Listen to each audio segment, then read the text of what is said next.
Tara, swimming ulit tayo. Dahil nga request ng mga bata na mag-swimming ulit, abay naghanap na naman kami kung saan nga ba yung malapit na pwede naming mapuntahan. At eto na nga, nakita namin yung resort na to. Medyo nagkaligaw-ligaw kami pero nakita na rin namin. Itong 3S Island Beach Pool Mini Resort nga pala ay matatagpuan sa Ambadali, Ramon Isabela.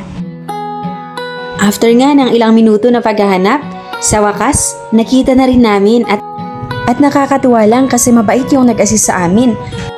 Dito nga pala ay 100 pesos yung entrance fee at wala namang babayaran kapag 2 taon pa baba.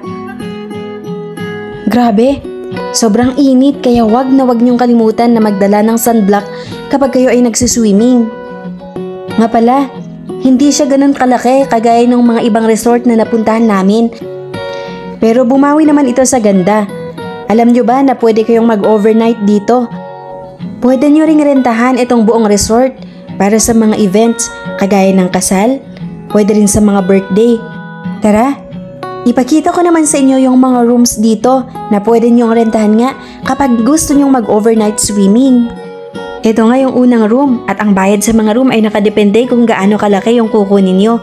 So mayroong team 4,500, meron din 6,500 kung hindi ako nagkakamali. Parang yun yung narinig ko kay ate na napagtanungan namin, pero para sa tamang impormasyon, pwede nyo silang i-message sa kanilang Facebook page. At ito naman yung pangalawang room na sinilip namin. May sariling CR din. Perfect nga ito kapag gusto nyo mag-relax or mag-overnight nga para makapag-swimming. Meron nga din itong bilyaran.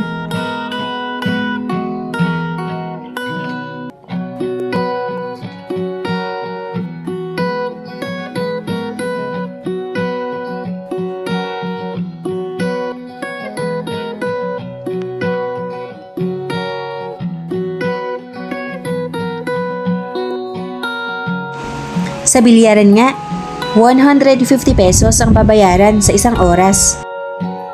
At eto na nga, yung pwede nyong rentahan kapag gusto nyong magpakasal o di kaya may birthday or mga ibang big events.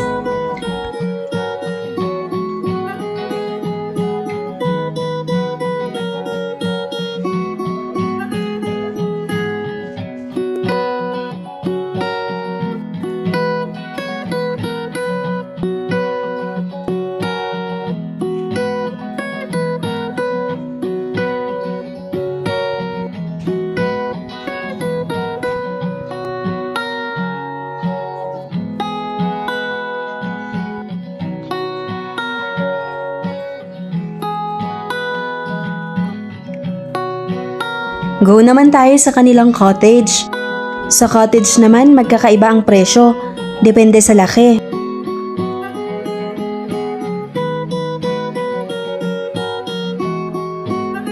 At nakakatuwa nga kasi nung pagdating namin dito, walang ibang nag-swimming kaya solong-solo namin yung pool. At grabe talaga, nag-enjoy yung mga kids, yung anak ko at yung mga pamangkin ko na sinama ko nga sa swimming na ito.